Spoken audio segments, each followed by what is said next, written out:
अच्छा, ये जो एक्टिविटी है इसके अंदर जो इन्वेंट्री टर्नओवर आ गया, आपका एवरेज कलेक्शन पीरियड आ गया, एवरेज पेमेंट पीरियड आ गया, और टोटल एसेट टर्नओवर आ गया, ये भी हमने कवर कर लिया है। इसमें किसी को कोई इशू हो, किसी को कोई चीज समझ में ना आ रही हो? क्लियर है सब? सर सर एक टोटल मिनट ऐसे टर्नओवर फिर से बता दें। टोटल एसेट टर्नओवर, ठीक है। अच्छा, टोटल टोटल एसेट टर्नओवर जो है बेसिकली आपका ये रिटर्न, जैसे आप आरओआई चेक करते हैं ना अपना, रिटर्न ऑन इन्वेस्टमेंट, ठीक है, उस तरह से आप अपने एसेट की एसेट और सेल्स के कंपैरिजन है ये, ठीक है। तो इसमें आपकी सेल्स जितनी ज्यादा होंगी उतना बड़ा नंबर होगा आपका ऑन एवरेज, ठीक है, उतना आपका एसेट टर्नओवर ज्यादा होगा। एसेट टर्नओवर का ज्यादा होना अच्छा होता है, ठीक है। इस कंपैरिजन में अगर आप देखेंगे 2010 में 0.94 है आपका, और 2012 में 0.85 है, सॉरी 0. ये बेशक बेशक ये कम हो रहा है, लेकिन मार्केट से बेहतर है, ठीक है। ये हो कम रहा है लेकिन मार्केट से बेहतर है, इस वजह से हम इसको ओके कंसिडर कर रहे हैं। लेकिन फॉर एनी अदर सिनारियो जिसमें ये चीज़ कम हो रही होगी, ठीक है, उसको अच्छा नहीं कंसिडर करेंगे आप, अनटिल अनलेस आप उसे इंडस्ट्री एवरेज से ना कंपेयर करें, ठीक है। सबको क्लियर है ये पॉइंट?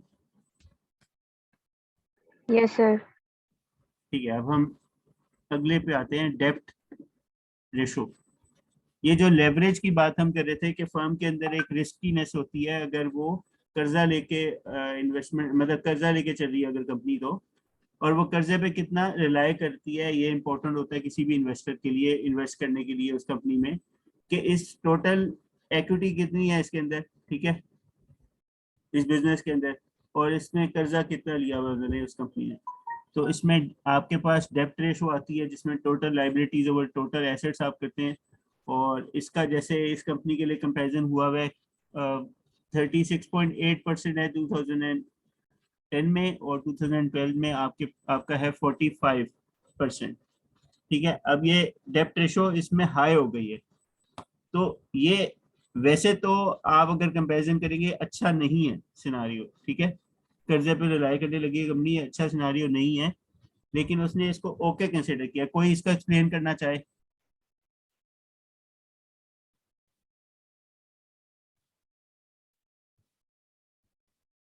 कि मैं बताता हूँ कौन एक्सप्लेन करेगा, एक सेकंड, ताज आप एक्सप्लेन करें इसको।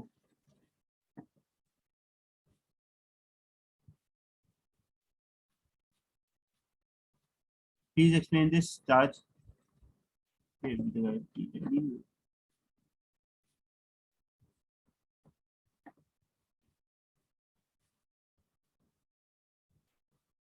अच्छा, कोई इस चीज को एक्सप्लेन कर सके कि डेप्ट रेशियो वैसे तो हाई होती जा रही है, 45%, 44%, 36.8% से लेकर 45.7% पे आ गई है, लेकिन इंडस्ट्री की एवरेज है 40%, इससे हाई है, इवन देन वो उसको ओके कंसिडर कर रहे हैं। Why is that?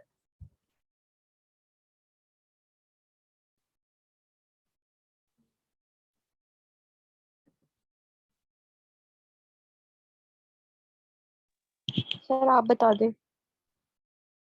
जी, मैं ये कह रहा था, आपका वैसे जो डेप्ट रेशो है इसको लोअर साइड पे होना चाहिए, इसकी कम परसेंटेज होनी चाहिए आपकी कंपनी में, लेकिन even then we don't know this company, ठीक है, हम इस कंपनी को जानते नहीं है कि ये किस तरह की कंपनी है। अगर ये कोई टेक कंपनी है, ठीक है, उसको अपनी न्यू डेवलपमेंट्स के लिए एक सर्टेन अमाउंट चाहिए, ठीक है, अगर वो कर्जे की सूरत में लेता है और वो डेवलपमेंट कर लेता है, और वो डेवलपमेंट में ये उसकी पोजीशन, उसकी एक्सटेंडिंग ये है कि वो मार्केट लीडर है या मार्केट में स्टार्टअप कर रहा है, स्टार्टअप कर रहा है, तो हो सकता है कि उसकी ऑन वो इंडस्ट्री से ज्यादा आगे जा रहा हो, ठीक है, इन टर्म्स ऑफ उसका जो मैयर है अपने आप को अपनी प्रोफिशिएंसी दिखाने का, तो वो अपनी इंडस्ट्री से कंपेटिटिव चल रहा है, इस वजह से भी वो अच्छा हो सकता है। तो डेप्ट रेशो का हाई होना वैसे अच्छा सिनारियो नहीं है, इट्स अ रिस्की थिंग, मगर कंपनी टू कंपनी ये वेरी करेगा। अब आपको पॉइंट क्लियर हो रहा है? Yes sir. ठीक है। इसके बाद आ गया टाइम्स इंटरेस्ट अर्न रेशो। ठीक है जी। इसके अंदर आप देख रहे हैं एक ट्रेंड के 5.6, एक का है, एक का 3.3 है, एक का 4.5 है। इस रेशो की जो मार्केट एवरेज है वो है 4.3। तो उससे कंपनी प्रोग्रेस कर रही है, उससे ज्यादा ही है। किसकी, किसका माइक ओपन है?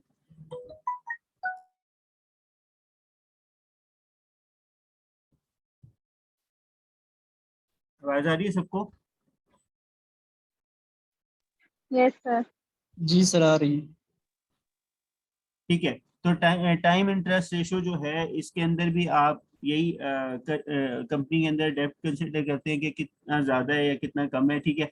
Earning before interest and taxes, इसके अंदर थोड़ा सा कंपैरिजन और डीप हो जाता है।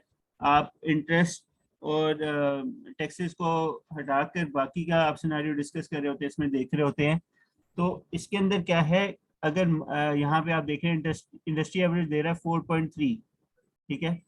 4.3 is industry average for this ratio. मतलब ये इस कंपनी के लिए है, बाकियों के लिए जरूरी नहीं हो यही यही हो।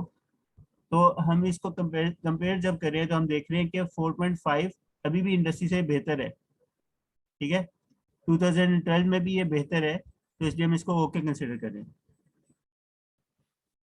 अच्छा, याद रखिएगा जो भी आपको डेप्ट रेशो जब भी आप देखेंगे, तो आपका मेन फोकस होना चाहिए उसके कम होने पे। अगर वो कम हो रही है तो अच्छी है, और अगर वो कम नहीं हो रही तो वो अच्छी और बुरी दोनों हो सकती है, लेकिन depending upon the nature of the company. ठीक है। समझ में आ गया आपको? ये डेप्ट रेशो भी इस तरह से हमने डिस्कस कर ली। इनके फार्मूला इसी के अंदर गिवन है, अगर किसी को नहीं समझ में आएगा तो वो पूछ लेगा, जब वो कैलकुलेशन पे जाएगा तो फिर वो पूछ लेगा इसको। ठीक है। इसमें से कोई चीज ना समझ आई हो डेप्ट रेशो? इस तरह सर मुझे तो क्लियर है। हाँ जी, क्लियर है सबको? मुझे तो क्लियर है। जिसको क्लियर नहीं है वो पूछ ले अभी।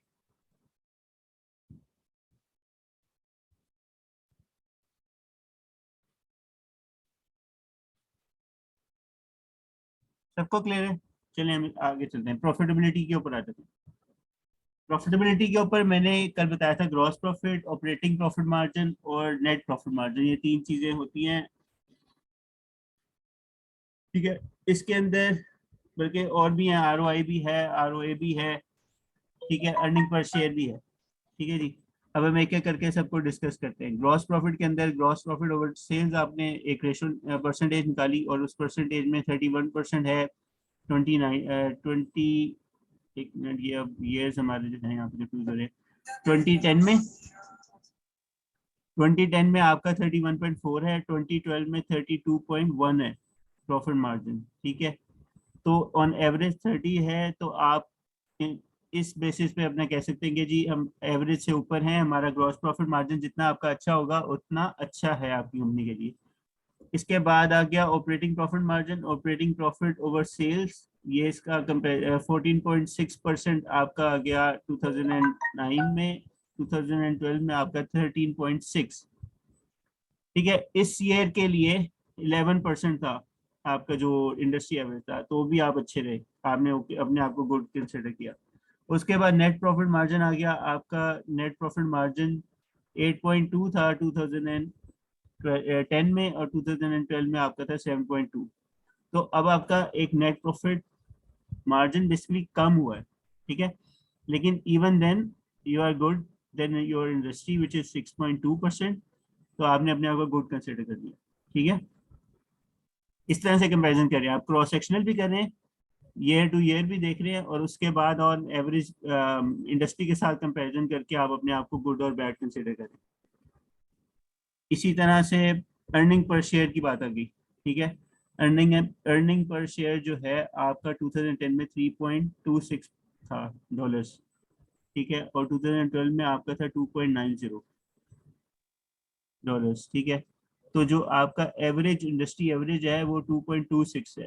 तो यू आर मतलब आपका अर्निंग पर शेयर ज्यादा हुआ है इंडस्ट्री से, which means you are doing good in this.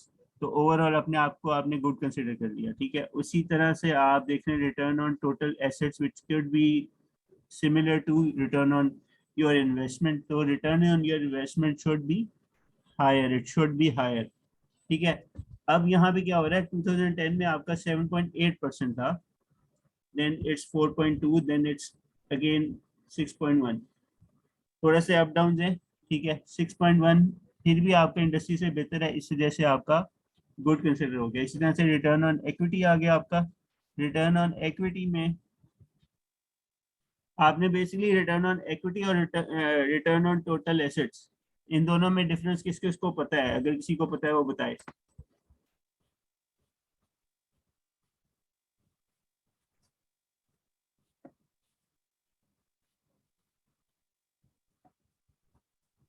Sir नहीं पता। किसी को नहीं पता?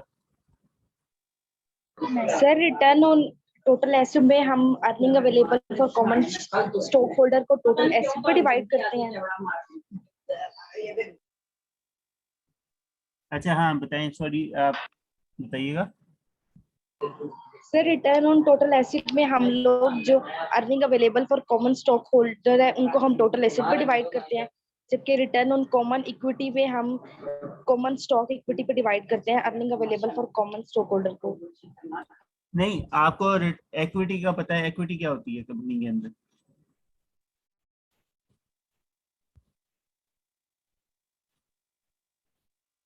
ये सारा सर जो हमारा कैपिटल ये है। सारा कंपैरिजन आपका हो रहा है कि आप अपनी इन्वेस्टमेंट से क्या रिटर्न कमा रहे हैं, ठीक है।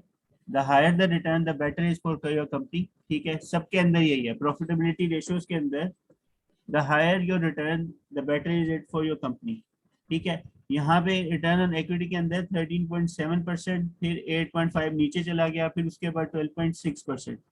फिर भी ये ओवरऑल अगर हम इनकी सबकी एवरेज भी ले लें तब भी ये 8.5% से ऊपर आया है, ठीक है। अगर आप इन 3 इयर्स की एवरेज भी ले लेंगे तो वो आपके इंडस्ट्री एवरेज से बेहतर रही है, इसलिए हमने उसे ओके कंसिडर कर लिया। रिटर्न ऑन एसेट जो आपने निकाला है, रिटर्न ऑन एसेट मींस कि आपके total assets, equity, equity is your asset basically, equity plus डेब्ट जो आपने कर्जा लिया कंपनी के अंदर वो आपकी टोटल इन्वेस्टमेंट होगी, ठीक है। तो आपका ROI अगर इन दोनों में से कंसिडर करेंगे आप, तो ROI आपका जो है टोटल एसेट वाला जो है ROA, वो ROI ये सेम होगा, ठीक है। किसी को ये पॉइंट ना समझ आया, प्रॉफिटेबिलिटी रेशियोज के अंदर से ये 5 रेशियोज हैं, ठीक है। इन 5 रेशियोज में से किसी को के 6 हैं, तो इन 6 रेशियो में से किसी को कुछ ना समझ में आया तो पूछ लें।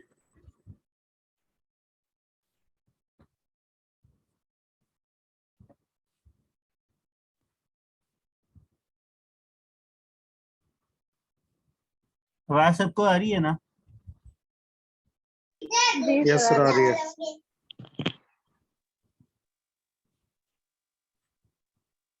आपने कैमरा ऑन कर सकते हैं, सब अपने कैमरा ऑन करें प्लीज।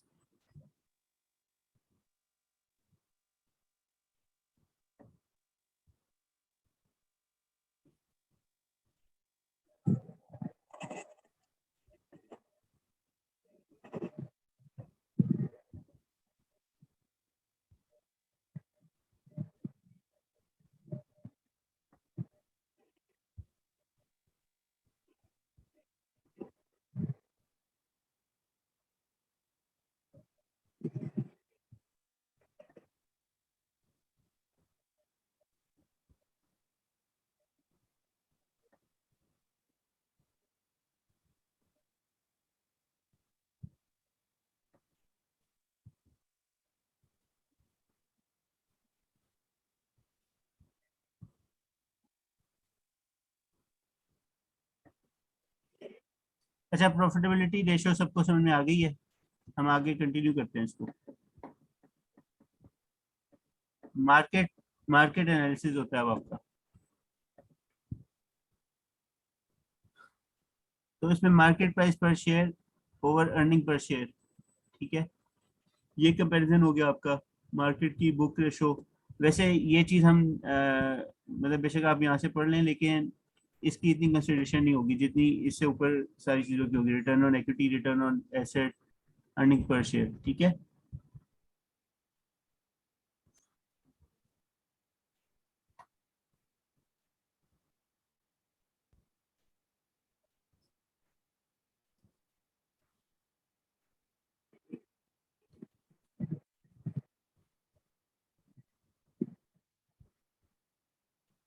किसी का कोई क्वेश्चन है इसमें तो पूछे अभी।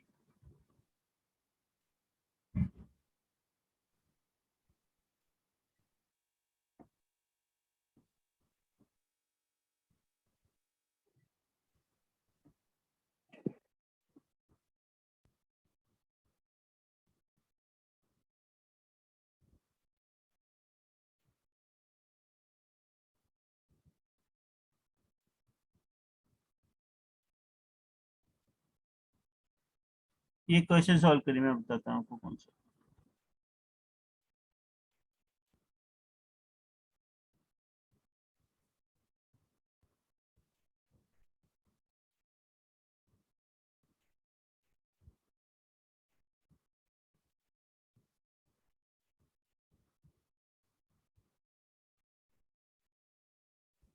ये आपको क्विक रेशो दिया हुआ है कंपनी का, ठीक है, और एक करंट रेशो दिया हुआ है 1.2 1.4। कोई आप में से एक्सप्लेन कर दे कि is company doing well or not in terms of their liquidity, is the company doing well or not?